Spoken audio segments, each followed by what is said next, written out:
प्राचीन वैदिक काल में कई ऐसी विदुषी स्त्रियां हुई हैं जिन्होंने अपने ज्ञान के द्वारा समाज में एक बहुत बड़ा योगदान प्रस्तुत किया और ये बताया है कि अगर हम अपनी बालिकाओं को उचित शिक्षा और अवसर प्रदान करें तो वे एक अभूतपूर्व योगदान समाज में दे सकती। ऐसी ही एक स्त्री थी जिनका नाम था वाचकन्वी गार्गी, जिनके के पिता का नाम था वाचकनु, जो कि गार्गी गर्ग वंश में उत्पन्न हुई थी, इसलिए उनका नाम गार्गी भी पड़ा था और पिता का नाम वाचकनु था तो वाचकन्वी उनका नाम पड़ा था। वे एक बहुत ही विद्वान और दार्शनिक ज्ञान से प्राप्त स्त्री थी।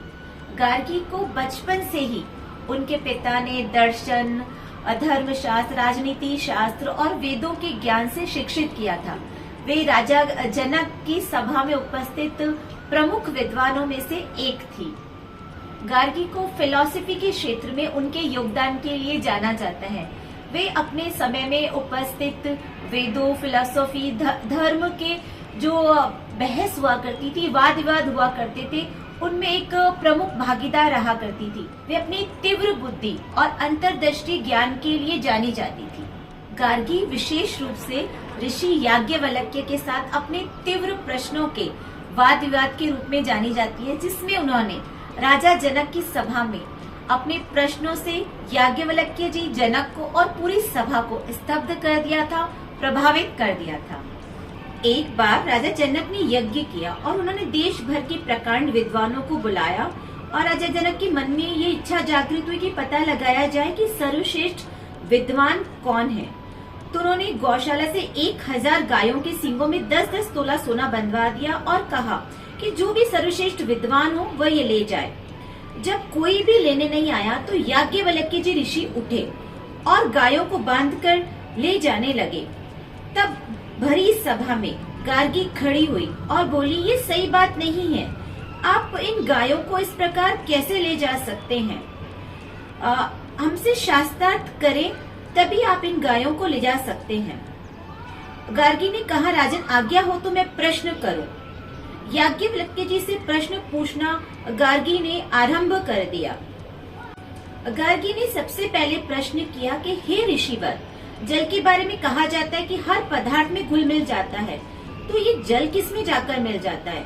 गार्गी का ये पहला प्रश्न बहुत ही सरल था, जिसका की जवाब उन्होंने दिया कि जल अंततः वायु में मिल जाता है। तो गार्गी ने पूछा, वायु किस में मिल जाती है? याज्ञवल्क्य जी का उत्तर था, अंतरिक्ष लोक में। गार्गी याज्ञवल्क्य जी के हर उत्तर को प्रश्न में बदलती रही और इस प्रकार गंधर्व लोक, आदित्य लोक, चंद्र लोक, नक्षत्र लोक, देव लोक, इंद्र लोक, प्रजापति लोक और ब्रह्म लोक तक जा पहुंची। अंत में गार्गी जी ने पूछा कि ये ब्रह्मलोक किस में जाकर मिल जाता है? इस प्रकार कंटिन्यू गार्गी के प्रश्न करने पर याज्ञवल्क्य जी क्रोधित हो गए और उन्होंने कहा, गार्गी इतने प्रश्न मत करो, कहीं तुम्हारा मस्तक ना फट जाए। अच्छा वक्ता वही होता है जिसे पता होता है कि कब बोलना और कब चुप रहना है। अच्छी वक्ता थी और इसलिए क्रोधित होने पर भी, याज्ञवल्क्य जी की फटकार पर भी वे चुप रही और याज्ञवल्क्य जी का क्रोध शांत किया। गार्गी ने पहले अपने व्यवहार से याज्ञवल्क्य जी को शांत किया और शांत होने पर गार्गी ने पूछा, ऋषिवर, जिस प्रकार काशी या अयोध्या का राजा अपने साथ 2 अचूक बाणों को धनुष पर चढ़ाकर अपने दुश्मन पर लक्ष्य साधता है, वैसे ही मैं आपसे 2 प्रश्न पूछती। याज्ञवल्क्य जी ने कहा, गार्गी पूछो। गार्गी ने कहा, स्वर्ग से ऊपर जो कुछ भी है और पृथ्वी से नीचे जो कुछ भी है, इन दोनों के मध्य जो कुछ भी है और जो हो चुका है और जो अभी होना है, ये दोनों किसमें ओतप्रोत हैं? गार्गी का पहला प्रश्न अंतरिक्ष और दूसरा समय के बारे में था। इस प्रकार उन्होंने ये पूछा था कि सारा ब्रह्मांड किसके अधीन है? याज्ञवल्क्य जी ने अपने उत्तर द्वारा गार्गी को विस्तार से समझाया। इस प्रकार गार्गी अपने प्रश्नों के जवाब से प्रभावित हुई और उन्होंने याज्ञवल्क्य जी को अपना गुरु मान लिया और याज्ञवल्क्य जी की प्रशंसा की। गार्गी में जरा भी अहंकार नहीं था। उनका प्रश्न पूछने एक का प्रायोजन ज्ञान प्राप्ति था, ना कि ऋषि को नीचा दिखाना। जैसा कि पहले कहा भी गया है कि गार्गी वैद्यज्ञ थी, ब्रह्म ज्ञानी थी, वे सभी प्रश्नों का जवाब जानती थी। यहाँ इस कहानी को बताने का तात्पर्य ये है कि गार्गी विद्वान होने के साथ ही विनम्र भी थी, उनमें अहंकार बिल्कुल भी नहीं था। गार्गी और याज्ञवल्क्य जी के जो ये प्रश्न उत्तर हैं, ये ब्रह्मदारण्यक उपनिषद की ऋचाओं का निर्माण के कारण बने। भरी सभा ने गार्गी की विद्वता और उदारता की मुक्त कंठ से प्रशंसा की। गार्गी ने याज्ञवल्क्य जी को अपना गुरु स्वीकार किया। ज्ञान और उदारता की ऐसी बेजोड़ प्रतिभा, गार्गी हमारा देश का गौरव है। गार्गी की विरासत भारत में ही नहीं, पूरी दुनिया में आज भी लोगों को प्रभावित करती है, प्रेरित करती है। विमेन एम्पावरमेंट एंड बौद्धिक स्वतंत्रता का प्रतीक बन गई है गार्गी। हमने अगस्त्य मुनि का नाम सुना है, जिन्हें कि सप्त महर्षि में से भी एक ऋषि माना जाता है। उन्हीं की पत्नी थी लोपामुद्रा। लोपामुद्रा अत्यंत ही रूपमती और बुद्धिमती स्त्री थी। वो इतनी रूपमती थी कि उनके सौंदर्य की चर्चा दूर दूर तक हुआ करती थी। उनका पालन पोषण विदर्भ राज निमि ने किया था।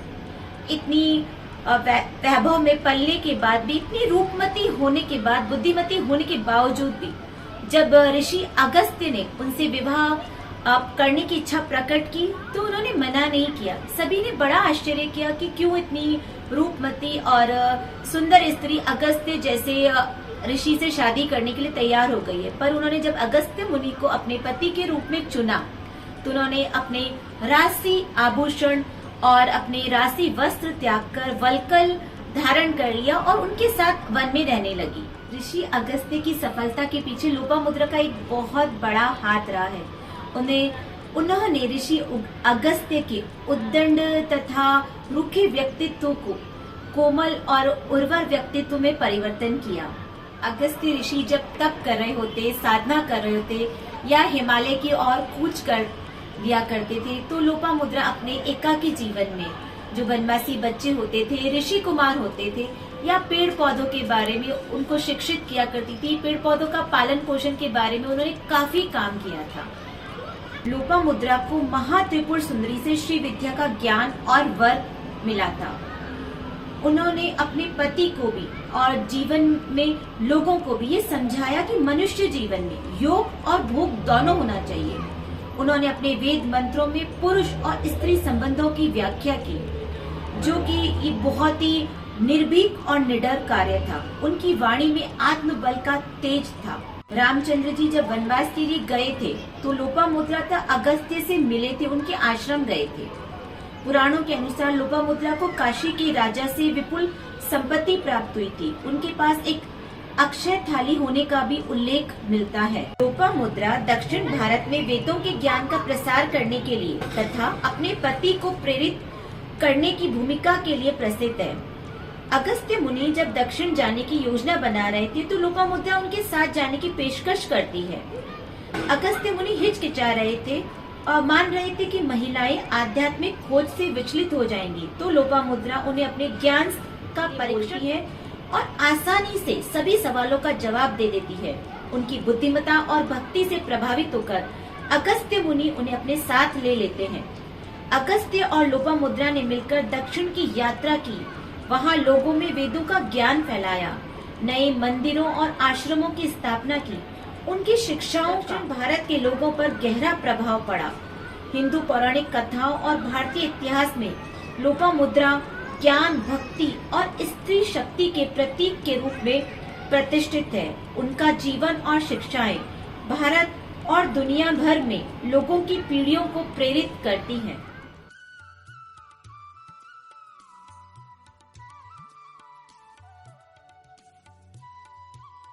अब मैं आपको वैदिक काल की एक ऐसी महिला के बारे में बताना चाहूंगी जो कि बहुत बड़ी एस्ट्रोनॉमर थी।